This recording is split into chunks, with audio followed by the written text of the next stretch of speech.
कांग्रेस वालों को पता क्या लगता है, इन सब चीजों का समर्थन करने के बाद इनको मुस्लिम वोट बैंक मिल जाएगा, लेकिन इनको ये नहीं पता कि मुस्लिम वोट बैंक जो है ना वो किसी भी पार्टी का सगा नहीं है। उनसे जो भी बोल देगा ना ला इलाहा इल्लल्लाह, जो भी बोल देगा अस्सलाम वालेकुम, वो उनके सगे हो जाएंगे, भले ही वो किसी भी देश का हो, किसी भी जगह का हो। हमास आतंकवादी संगठन इतना ज्यादा क्यों बढ़ता जा रहा है? क्योंकि उनको ग्लोबल मुस्लिम्स का सपोर्ट मिल रहा है और कांग्रेस जैसी पार्टी का समर्थन मिल रहा है। किसी देश पर रॉकेट मारना, किसी देश के लोगों को जान से मारना, रेप करना, छोटे छोटे बच्चों को मारना, उन पेरेंट्स के सामने बच्चों को ले जाना, रेप करना, ऐसी चीजों का समर्थन कर रही है कांग्रेस। क्या इसराइल के अंदर अपोजिशन पार्टीज नहीं है? क्या फ्रांस के अंदर अपोजिशन पार्टीज नहीं है? लेकिन जब भी देश पर उन पे आती है, जब भी कोई आतंकवादी हमला होता है तो वो एकजुट हो जाते हैं, क्योंकि उनके लिए देश सबसे ऊपर है। लेकिन हमारे देश का जो विपक्ष है उसके लिए देश कभी भी ऊपर था ही नहीं। ये आईसीसी ले सकता था मोहम्मद रिजवान पे एक्शन, क्यों नहीं लिया मोहम्मद रिजवान पे? वो रिजवान जिसने जो है इजराइल के अगेंस्ट में जाके और आतंकवादी संगठनों का समर्थन किया, उनको सेंचुरी डेडिकेट की। ये वही आईसीसी है ना जिसने MS धोनी से हाथ से ग्लव्स उतरवा दिए थे आर्मी के साइन वाले। तो अब क्यों नहीं बोल रहा आईसीसी एक्शन? तो छोड़ो, आप तो ऊपर से उनको वेलकम कर रहे हो, उनको ऐसा वेलकम कर रहे हो, शॉल वॉल पहना रहे हो जैसे जंग जीत के आए होंगे, बिरयानी खिला रहे हो। जिनके पास रोटी खाने के पैसे नहीं है उनको तुम बिरयानी खिला रहे हो। मैं सच बताऊं, मुझे नहीं चाहिए। मेरे जैसे कितने लोग होंगे जिनको इंडिया पाकिस्तान का कोई मैच नहीं चाहिए, क्योंकि हमारे देश के लिए ये टीआरपी इंपॉर्टेंट नहीं है, देश के सैनिकों की जान इंपॉर्टेंट है। एक दिन के मैच की टीआरपी के लिए आप अलग अरेंजमेंट करा रहे हो, अरिजीत सिंह से गाना गवा रहे हो,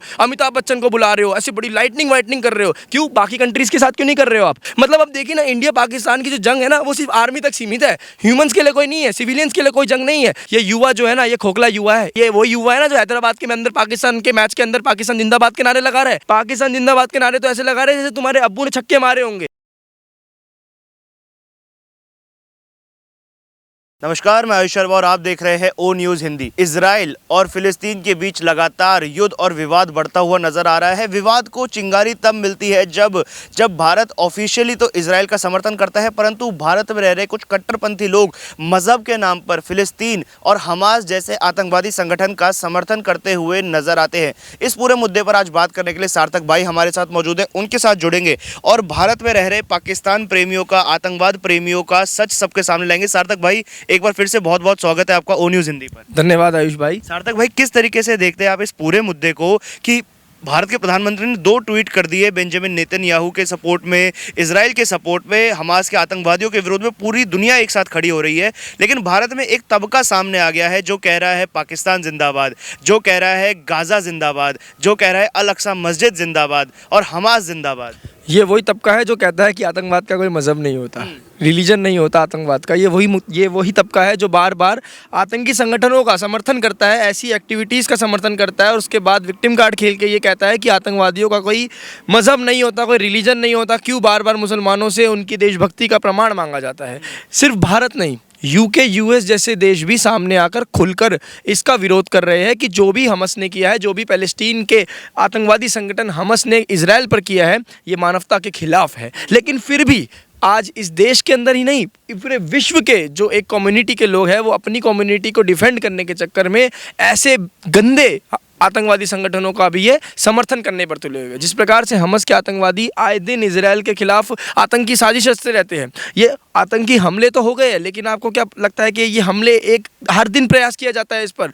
वो तो आपका इंटेलिजेंस ऐसा होता है कि इजराइल का इंटेलिजेंस अच्छा होता है कि वो नज़र रखता है इन चीज़ों पर कि, लेकिन यहाँ पर तो इंटेलिजेंस भी फेल हो गया और हमास ने आतंकवादी हमला कर दिया, 5000 से ज़्यादा रॉकेट दाग दिए हमास पर, इजराइल पर। लेकिन इसके बाद हमने सोचा था कि चलो भाई आतंकी हमला तो हो गया, तो इसके बाद जो है वो अब इसको जवाब दिया जाएगा, पूरा विश्व जो है वो एकजुट होगा और हमास आतंकवादी संगठनों पर एक्शन लेने की बात करेगा और देशवासी भी समर्थन करेंगे इस चीज़ का। ऐसा हुआ भी, विश्व के बड़े देश आए भी, लेकिन भारत देश के जो दबे हुए लोग हैं, सेकंड मेजॉरिटी जो है, वो अभी भी अपनी कम्युनिटी को डिफेंड करने पे तुला हुआ है और ये बोलने पे तुला हुआ है कि नहीं मुसलमानों को मारा जा रहा है, वो करा जा रहा है। अरे तुम्हारी कम्युनिटी के लोग ज्यूज पे क्या कर रहे हैं वो तो जाके देखो। कैसे पार्टी चल रही थी वहाँ पे इजराइल में जिसमें से हमला हुआ, कैसे औरतों को अबडक्ट किया जा रहा है। आप देखोगे कि ना इजराइल के प्राइम मिनिस्टर का बच्चा जो है वो फौज में जा रहा है, महिलाएं फौज में जा रही है, छोटे छोटे बच्चे फौज में जा रहे हैं। अपने इजराइल की आप यूनिटी देख रहे हो क्या? वहाँ के लोगों के अंदर का जो देशभक्ति है वो देख रहे हो क्या? आप देशभक्ति इतनी है कि वहाँ के जो लोग हैं इजराइल के अंदर जो जंग लड़ने जा रहे हैं उनको खाना दे रहे हैं, उनको विशेष दे रहे हैं, फूल बरसा रहे हैं। क्यों बरसा रहे हैं? क्योंकि इजराइल एक ऐसा देश है जिसके अंदर आपको आर्मी में सर्व करना मैंडेटरी होता है। ये देशभक्त देश है, क्योंकि अगर उन्होंने ये सब नहीं किया तो वो खत्म हो जाएंगे, उनका एग्जिस्टेंस खत्म हो जाएगा। क्योंकि जिस वो एरिया में रहते हैं, जो उनके आसपास की सराउंडिंग्स है, वो सारा मिडिल ईस्ट है, वो सारी इस्लामिक कंट्रीज है और वो कभी भी समर्थन नहीं करेगी इस चीज़ का कि पहले इजराइल का कभी भी समर्थन नहीं करेगी आतंकवादी के खिलाफ में। मैं तो ये कहता हूँ ना कि विश्व के अंदर जो बोला, देखो आपने एक बात नोटिस करिएगा, आप ये जो एक कम्युनिटी है ना, ये अपनी हिस्ट्री के अंदर तो जीतती है, हर बार जीतती है, लड़ती है। बहुत बड़ा इतिहास है इस कम्युनिटी का कि इस्लाम जिंदाबाद, इस्लाम ने ये किया, उस 1500 में ये किया, वो किया। मतलब ये हिस्टोरियंस की नज़रों में तो एकदम जीतने वाली कम्युनिटी है, लेकिन जर्नलिस्ट के सामने ये डरने वाली कम्युनिटी है। जर्नलिस्ट बताते हैं डरी हुई कम्युनिटी, पिछड़ी, इनको दबाया जा रहा है, इनको मारा जा रहा है। और हिस्टोरियंस के अकॉर्डिंग ये परचम लहराने वाली कम्युनिटी है। ये कैसा है कि भाई आप दो अलग अलग तरीके के, या तो आप एजेंडा आप तो अचीव कर सकते हो, या तो आप हो सकते हो हेल करने वाले, कंकर करने वाले, या तो आप भाई एक्चुअल में परसिक्यूटेड हो सकते हो। आप ये एजेंडा समझो ना। अब आप ये देखिए कि इजराइल को समर्थन करने के लिए सिर्फ मिडल ईस्ट का यूएई देश आया। यूएई देश का क्यों आया? यूएई देश का जो आपका चीफ है वो प्रोग्रेसिव सोच वाला है। तभी आप देखेंगे ना कि यूएई के आसपास की सारी जो कंट्रीज हैं उनकी हालत क्या है, सिर्फ एक यूएई जो है वही आगे बढ़ रहा है। तो आप जिस देश के अंदर प्रोग्रेसिव सोच लाओगे वो देश आगे बढ़ेगा। भारत भी प्रोग्रेसिव सोच के साथ आज नेतृत्व जिसका वो प्रोग्रेसिव सोच वाला है, इसलिए बढ़ रहा है। लेकिन भारत के अंदर रहने वाली जो ताकतें हैं, जो आए दिन हमस जैसे आतंकवादी का संगठन समर्थन कर रही है, ये भारत को बढ़ने नहीं दे रही है। सेकेंड मेजोरिटी की आपने बात करी, भारत में जो हमास का या फिलिस्तीन का समर्थन कर रही है। सेकेंड मेजोरिटी वाली पार्टी कांग्रेस, उन्होंने तो कांग्रेस वर्किंग कमेटी में प्रस्ताव पारित कर दिया कि हम मोदी जी को बोलेंगे कि फिलिस्तीन के लोगों को फिलिस्तीन की ज़मीन का समर्थन किया जाए। कांग्रेस के नेता बोलते हैं, ए फिलिस्तीन के मुजाहिदों, तुम्हारी इस शहादत को सलाम। कांग्रेस यूथ प्रेसिडेंट देखा आपने क्या कह रहे हैं? क्या मतलब आप ये सोचिए कि कांग्रेस ने ऐसे मतलब मोदी का विरोध नहीं है, ये भारत का विरोध है। मोदी का विरोध होता तो विरोध हर कंट्री में होता है। क्या इजराइल के अंदर अपोजिशन पार्टीज़ नहीं है? क्या फ्रांस के अंदर अपोजिशन पार्टीज़ नहीं है? लेकिन जब भी देश पर उन पे आती है, जब भी कोई आतंकवादी हमला होता है, चाहे कुछ भी ऐसा रायट होता है, तो वो एकजुट हो जाते हैं, क्योंकि उनके लिए देश सबसे ऊपर है। लेकिन हमारे देश का जो विपक्ष है उसके लिए देश कभी भी ऊपर था ही नहीं। इसी वजह से जवाहरलाल नेहरू और गांधी ने हमेशा से पैलेस्टीन का समर्थन किया था। वो देश का समर्थन कभी भी नहीं किया इन लोगों ने, जो देश आपके साथ हमेशा खड़ा रहा। इजराइल भारत के साथ हमेशा खड़ा रहा, लेकिन भारत का जो नेतृत्व था वो कभी भी इजराइल के साथ खड़ा नहीं रहा। यही नतीजा है कि आज भारत के जो रिलेशन है वो इजराइल के सबसे ज़्यादा स्ट्रांग है, क्योंकि आज का जो नेतृत्व है वो इजराइल के साथ खड़ा हुआ है। अब आप एक बताइए ना कि कांग्रेस को अगर विरोध करना है तो मोदी का विरोध करे ना, मोदी की पॉलिसीज़ का विरोध करे। कोई आपको लगता है कि विरोध करने लायक चीज़ है उसका विरोध करे, लेकिन आप तो विरोध कर रहे हो इसलिए क्योंकि मोदी ने समर्थन दे दिया इजराइल का, तो हम तो जी मोदी जी के अगेंस्ट में चलते हैं, तो आप तो हम करेंगे समर्थन पैलेस्टीन का, हमस जैसे आतंकवादी संगठन का। अगर कांग्रेस जो है वो पैलेस्टीन का समर्थन कर रही है, हमस आतंकवादी संगठन का समर्थन कर रही है, तो फिर तो आप सबसे बड़े देशद्रोही हुए। तो आपको तो क्या मतलब बनता है कि मोहब्बत की दुकान खोलने का, क्योंकि जिस जगह का आप समर्थन कर रहे हो वो वहाँ पे तो मोहब्बत की दुकानें बंद करी जा रही है। उस संगठनों का तो आप समर्थन कर रहे हो और फिर यहाँ पे नारे लगा रहे हो भारत जोड़ो। ऐसे भारत जुड़ेगा? ऐसे तो भारत टूटेगा। ये वो लोग हैं जो सामने फेस है इनका कुछ और अंदर से कुछ और है। तो मैं आपको बता दूं कि अगर कांग्रेस जो है वो ऐसी सोच का समर्थन करती है, तो इसका मतलब आप समझ सकते हैं कि वहाँ पर जो हमस कर रहा है ये उन सब चीज़ों का समर्थन करती है। किसी देश पर रॉकेट मारना, किसी देश के लोगों को जान से मारना, रेप करना, छोटे छोटे बच्चों को मारना, उनके पेरेंट्स के सामने बच्चों को ले जाना, रेप करना, ऐसी चीज़ों का समर्थन कर रही है कांग्रेस। कांग्रेस समर्थन कर रही है आतंकवादी संगठनों का। अगर हमस आतंकवादी संगठन जो है, अगर हमस आतंकवादी संगठन इतना ज़्यादा क्यों बढ़ता जा रहा है? क्यों बढ़ रहा है? क्योंकि उनको ग्लोबल मुस्लिम्स का सपोर्ट मिल रहा है और कांग्रेस जैसी पार्टी का समर्थन मिल रहा है, जो शायद बड़ी चीज़ नहीं है अगर फंड भी करती हो तो। अब आप ये सोचिए ना कि हमस आतंकवादी संगठन ने जो कार्य किया, उसके बाद जब उनको नज़र आया कि यार, और जो टेररिस्ट आउटफिट्स उनको नजर आया कि यार ग्लोबल सपोर्ट मिल रहा है हमारी कम्युनिटी से, तो इसी वजह से इसी के तुरंत बाद ही लेबनान कंट्री थी, उसका जो हिजबुल्लाह था आतंकवादी संगठन, उन्होंने भी दूसरे कॉर्नर से इजराइल पर अटैक कर दिया। ये सब अटैक्स बढ़ते क्यों है? इसलिए बढ़ते हैं क्योंकि उनको पता है कि उनकी कम्युनिटी का समर्थन मिल रहा है, और ऊपर से कांग्रेस जैसे जो पार्टीज़ है, जो पॉलिटिकल पार्टीज़ है, इतनी पुरानी पार्टीज़ है, वो तक समर्थन कर रही है, तो आप लोगों को सिंपैथी भी मिलेगी और आपको पैसा भी मिलेगा। तो आप आतंकवादी हमले क्यों नहीं करोगे? गलत कार्य करने में तो व्यक्ति सोचता है ना कि यार हमारी बदनामी होगी, यहाँ तो आपको वाहवाही हो रही है, आपको तो शहादत बताया जा रहा है, आपके तो पूरा कांग्रेस कमेटी समर्थन कर रही है। इन कांग्रेस वालों को पता क्या लगता है कि इन सब चीज़ों का समर्थन करने के बाद इनको मुस्लिम वोट बैंक मिल जाएगा, और एक्चुअल में मिल भी जाता है। लेकिन इनको ये नहीं पता कि मुस्लिम वोट बैंक जो है ना वो किसी भी पार्टी का सगा नहीं है। अगर जो आपके पार्टी के लीडर है ना, जो स्टेटमेंट दे रहे हैं यूथ कांग्रेस वाले, आज हटा दे कांग्रेस को, कांग्रेस आज हटा दे उसको, यूथ प्रेसिडेंट जो है जो बोल रहा है पैलेस्टीन के समर्थन में, आप आज हटा के दिखा दो और कल उस एरिया में चुनाव करा के दिखा दो, हारते हुए नजर आ जाओ, वो व्यक्ति अपनी कम्युनिटी का समर्थन करता है, अपने व्यक्ति का समर्थन करता है, तुम्हारी पार्टी का समर्थन नहीं करता। तुम जो सोच रहे हो कि नेताओं को हटाते क्यों नहीं, मोदी ने तो तुरंत हटा दिया था नुपुर शर्मा को, टाइगर राजा सिंह को तो तुरंत हटा दिया था, काजल हिंदुस्तानी को तुरंत हटा दिया था। कांग्रेस इतनी सेकुलर पार्टी है तो हटाए उसको पद से, क्यों नहीं हटाती है? इसलिए नहीं हटाती क्योंकि उसको हटाया तो सिर्फ उस जगह पर असर नहीं पड़ेगा, पूरे जो आने वाले चुनाव है ना 5 राज्यों में, उन सब पे असर पड़ेगा। अपीसमेंट इतना तगड़ा है कि उन अपीसमेंट का फल भी मिलता है, ऐसी बात नहीं है, उनको अपीसमेंट का फल मिलता है, उनको वोट मिलता है। कर्नाटक सबसे बड़ा एग्जांपल है। लेकिन उस अपीसमेंट का क्या, वो अपीसमेंट आपके देश से बढ़कर है क्या? अपीसमेंट आपके देश के जो पर हमले होते हैं उन सब चीज़ें बढ़कर है। अपीसमेंट आपको करना है, वोट बैंक के लिए करना है, लेकिन देश को प्रायोरिटी होनी चाहिए ना, कंट्री से ऊपर कोई है? मतलब आप इतने नीच गिर जाते हो इस समय और दूसरी समय पे आप भारत का झंडा लेके लहराते रहते हो, भारत जोड़ो यात्रा। ये जो दोगलापन है ना कांग्रेस का, ये इस देश के युवाओं को समझना पड़ेगा, सबसे पहले फर्स्ट टाइम वोटर को समझना पड़ेगा। क्योंकि इन्होंने फर्स्ट टाइम वोटर कौन होगा? वो जिन्होंने आज तक कांग्रेस का टेन्योर ही नहीं देखा होगा। उनके नज़रों में तो कांग्रेस तो सबसे अच्छी ही होगी, क्योंकि भाई जिस तरीके की विजुअल्स आते हैं, छोटे छोटे बच्चों से पप्पियाँ लेते रहते हैं, बुढ़ माताओं के आशीर्वाद लेते हैं, तो उनको लगता है कि यही हमारा हीरो है। ये आपका हीरो नहीं है, ये देशद्रोही व्यक्ति है। क्यों देशद्रोही बोल रहा हूँ मैं इसको? देशद्रोही एक बहुत बड़ी टर्म होती है, इसलिए बोल रहा हूँ क्योंकि आप एक टेरर जैसी एक्टिविटीज़ का समर्थन कर रहे हो, तो आप भी वही होंगे ना। अगर आप आतंकवादी का समर्थन करोगे तो आप आतंकवादी तो कहलाओगे। आप क्यों नहीं कर रहे? आपको पता है जब कांग्रेस, ये वही कांग्रेस है, जब आतंकवादी भारत में हमला हुआ था ना, तो इन्होंने किसको आगे किया था? संघ को, कि भाई आरएसएस की साजिश है। और आज इजराइल वाले उसमें भी किसको आगे कर रहे हैं कि भाई आतंकवादी तो ही इजराइल वाले ही है, पैलेस्टीन वालों ने तो कुछ किया ही नहीं है। असली लोगों को जो गलत कार्य करते हैं उनको पीछे सेव करना और गलत लोगों को आगे करके फंसाना, ये कांग्रेस की बहुत पुरानी साजिश है और ये बहुत लंबे समय से करते आ रहे हैं प्रयास। सार्थक भाई, सिर्फ कांग्रेस ही नहीं, समाजवादी पार्टी के नेता भी है जो बोल रहे हैं कि आप लोग जो है ना, जो आप लोग हिंदूवादी लोग हैं, आप लोग जो भाजपा वाले लोग हैं, ये लोग इसलिए खुश हो रहे हैं क्योंकि फिलिस्तीन में मुसलमान मारे जा रहे हैं, आतंकवादी नहीं मुसलमान मारे जा रहे हैं, आप लोग खुश हैं और वो लोग इसलिए समर्थन कर रहे हैं क्योंकि उनके मुसलमान भाई मारे जा रहे हैं। अगर आप लोग खुश होना बंद कर देंगे तो शायद वो भी समर्थन बंद कर दें।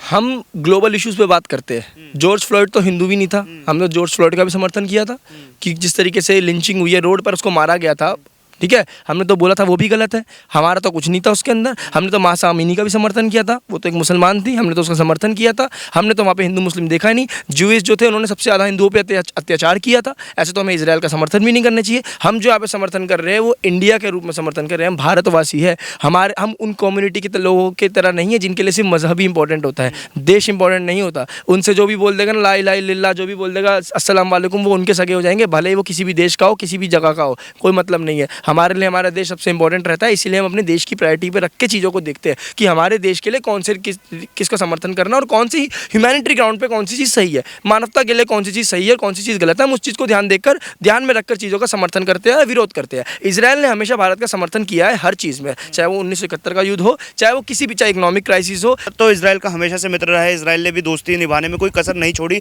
फिर चाहे हमने वो कारगिल युद्ध के समय ही देख लिया था। हमारा पड़ोसी देश, आतंकवादी मुल्क जो इस समय भिखमंगा हो गया है, पाकिस्तान की टीम भारत आ रही है, यहाँ पर भव्य स्वागत हो रहा है। खाने के लिए वो लोग बीफ मांग रहे हैं, जब वो लोग एयरपोर्ट से उतर रहे हैं, होटल में जा रहे हैं, तो उनके लिए नृत्य का आयोजन किया जा रहा है, मालाएं पहनाई जा रही है, शॉल उड़ाई जा रही है। उसके बाद पाकिस्तान का क्रिकेटर जब सेंचुरी मार देता है रिजवान, तो अपनी सेंचुरी को वो आतंकवादियों को डेडिकेट करता है भारत की सरजमी पे खड़ा होकर।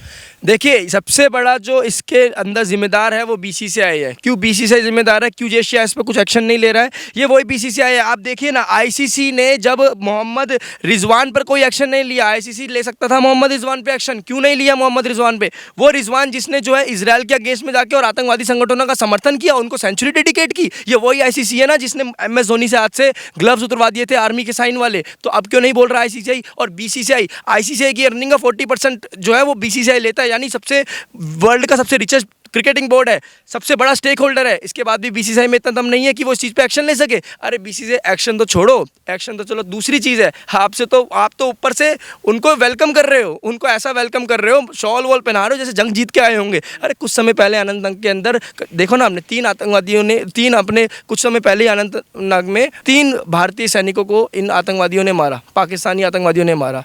एक महीना भी नहीं हुआ होगा इस बात को। एक बात सुनिए जरा, जिस प्रकार से आप स्वागत कर रहे हो ना उन प्लेयर्स का, जब उन शहीदों की, जब वो वीर गति को प्राप्त हुए जो हमारे सैनिक हैं, उनके परिवार वाले देखेंगे, जिनके बच्चों को अभी एक महीना भी नहीं हुआ मरे हुए, उन पर क्या बीतेगी। वो माँ जब देखेगी जिसके बच्चे को उन आतंकवादियों ने मारा, और उसी आतंकवादियों के कौम के लोगों को, उसी देश के लोगों को तुम शॉल पहना रहे हो, उनके सामने गरबा करवा रहे हो, उनका फूल बरसा रहे हो, इतना बाहर उनको बिरयानी खिला रहे हो, जिनके पास रोटी खाने के पैसे नहीं है उनको तुम बिरयानी खिला रहे हो, उनको पूरा आप अच्छा ट्रीटमेंट दे रहे हो। ये हाल है आपके। मैं सच बताऊं, मुझे नहीं चाहिए, मेरे जैसे कितने लोग होंगे जिनको इंडिया पाकिस्तान का कोई मैच नहीं चाहिए, क्योंकि हमारे देश के लिए ये टीआरपी इंपॉर्टेंट नहीं है, देश के सैनिकों की जान इंपॉर्टेंट है। एक दिन के मैच की टीआरपी के लिए आप अलग अरेंजमेंट करा रहे हो, अरिजीत सिंह से गाना गवा रहे हो, अमिताभ बच्चन को बुला रहे हो, ऐसी बड़ी लाइटनिंग वाइटनिंग कर रहे हो, क्यों बाकी कंट्रीज के साथ क्यों नहीं कर रहे हो आप? ओपनिंग मैच है क्या आईसीसी का जो आप सजा रहे हो सिर्फ इसलिए क्योंकि मोटा पैसा कमाया जाएगा?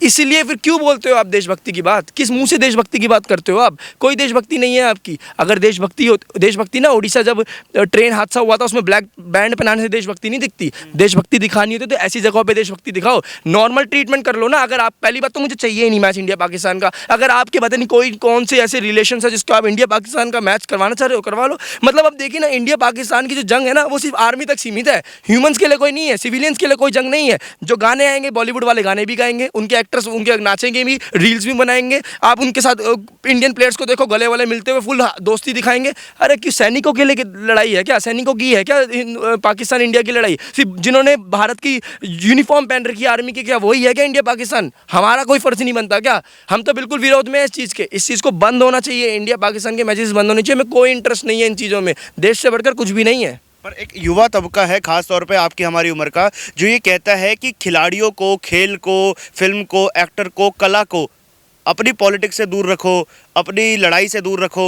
लड़ाई जो है बॉर्डर पर है, वो कला की लड़ाई नहीं है, कला तो सबकी है, खेल है वो सबका है, खिलाड़ी है वो सबके हैं। तो जो वो युवा है वो रिजवान के टाइम पे क्यों चुप हो जाता है जब वो अपनी कला के बीच में अपनी पॉलिटिक्स को लेकर आता है? जब पाकिस्तानी प्लेयर हर मैच में अल्लाह पाक करते रहते हैं, जब हर मैच में उन घुटने में बैठ के नमाजें पढ़ते रहते हैं क्रिकेट मैच के बीच में, तब वो युवा कहाँ चले जाता है? तब वो पॉलिटिक्स नहीं नजर आती उसको। जब ये पॉलिटिकल ट्वीट डालते हैं, इनके पाकिस्तान वाले इतनी गंदी गंदी स्टेटमेंट्स देते हैं भारत के विरुद्ध, तब इनको नजर नहीं आती। जब उनकी जो आईसीसी की, आपने देखा होगा पाकिस्तान की जो न्यूज़ रिप्रेजेंटेटिव है, जब उसने क्या बोला था हिंदूज और इंडिया के खिलाफ, तब नजर नहीं आता इनको। ये युवा जो है ना, ये खोखला युवा है। इसके लिए क्या है ना, 2 मिनट का जो मनोरंजन है वो सबसे इंपॉर्टेंट है, देशभक्ति इंपॉर्टेंट नहीं है। जरा एक बार चले जाओ बॉर्डर पर, जिस तरीके से सैनिक जीते हैं ना अपनी जिंदगी, जो हालत होती है उनकी वहाँ पे, जो चैलेंजेस वो करते हैं, जरा एक बार करके देखो। तुम्हारे अंदर राष्ट्रवाद होता ना तो तुम्हें पता होता कि एंटरटेनमेंट जरूरी नहीं है, देशभक्ति जरूरी है। हैदराबाद के अंदर तुम ये वो युवा है ना जो हैदराबाद के अंदर पाकिस्तान के मैच के अंदर पाकिस्तान जिंदाबाद के नारे लगा रहा है, ये वो युवा है ना जिसके लिए तुम बात कर रहे हो भाई। पाकिस्तान जिंदाबाद के नारे तो ऐसे लगा रहे हैं जैसे तुम्हारे अब्बू ने छक्के मारे होंगे। और ऐसे एक्चुअल में बात सही बता दूं आपको, ये हैदराबाद के अंदर तो अभी हमने कुछ क्लिप्स देखी नहीं होगी, अगर ढंग से क्लिप नजर आप देखोगे ना, कवरेज निकालेंगे तो कितने तो आपको पाकिस्तान का नेशनल एंथम गाते हुए नजर आएंगे, रटा होगा मुंह पर। क्योंकि हैदराबाद है ना, गढ़ किसका है? ओवैसी का। तो ऐसी जगह पे तो यही होगा ना। जरा पाकिस्तान का मैच करा दो भारत का लखनऊ के अंदर, फिर देखो, फिर पता चलेगा आपको क्या फर्क होता है क्या नहीं होता। राष्ट्रवाद लोग होने चाहिए। अगर राष्ट्रवादी आपके अंदर, अगर आप मोदी से प्रॉब्लम है ना आपको, तो फिर पाकिस्तान जिंदाबाद के नारे क्यों लगा रहे हो? राष्ट्रवाद क्यों नहीं हो तुम्हारा राष्ट्रवाद कहाँ चला गया जो इतना आप पाकिस्तान जिंदाबाद के नारे एक क्रिकेट ग्राउंड में लग रहे हैं, और वो भी जहाँ पे पाकिस्तान बांग्लादेश का, श्रीलंका का मैच है, कोई मतलब नहीं है, फिर भी आप सपोर्ट कर रहे हो सिर्फ इसलिए क्योंकि आपकी कम्युनिटी की है, आपकी कौम के है भाई, भले किसी भी बॉर्डर के हो, हमारे को तो अपने लोगों का समर्थन करना है बस। चलिए, बहुत बहुत धन्यवाद सागर भाई हमारे साथ जुड़ने के लिए। तो सागर भगत भाई आज हमारे साथ मौजूद थे और उन तमाम लोगों को करारा और मुंह तोड़ जवाब दिया जो भारत में रहकर पाकिस्तान का गुण गाते हैं, जो भारत में रहकर आतंकी देश फिलिस्तीन का समर्थन करते हैं, आतंकवादी संगठन हमास का समर्थन करते हैं, और कुछ लोग ऐसे जो पाकिस्तान जिंदाबाद के नारे तक लगाने लगते हैं। ऐसे तमाम लोगों को आज जवाब दिया, और ये जवाब दिया जाना भी बहुत ज़्यादा ज़रूरी था। ओ न्यूज़ हिंदी ने एक कोशिश की है इजराइल और फिलिस्तीन के बीच में एक गढ़ को चुनने की, और वो गढ़ है राष्ट्रवाद का गढ़। क्योंकि कोई भी राष्ट्रवादी, कोई भी देशभक्त है, यूं कहे कोई भी इंसान फिलिस्तीन का या हमास के आतंकवादियों का समर्थन नहीं कर सकता। इस पूरे मुद्दे पर आप लोगों के क्या विचार, और ऐसे आतंकी समर्थक लोगों को आप लोग क्या जवाब देना चाहते हैं, ये आप हमें कमेंट बॉक्स के माध्यम से जरूर बताएं। वीडियो जर्नलिस्ट प्रसन्नजीत झा के साथ मैं आयुष शर्मा, ओ न्यूज़ हिंदी।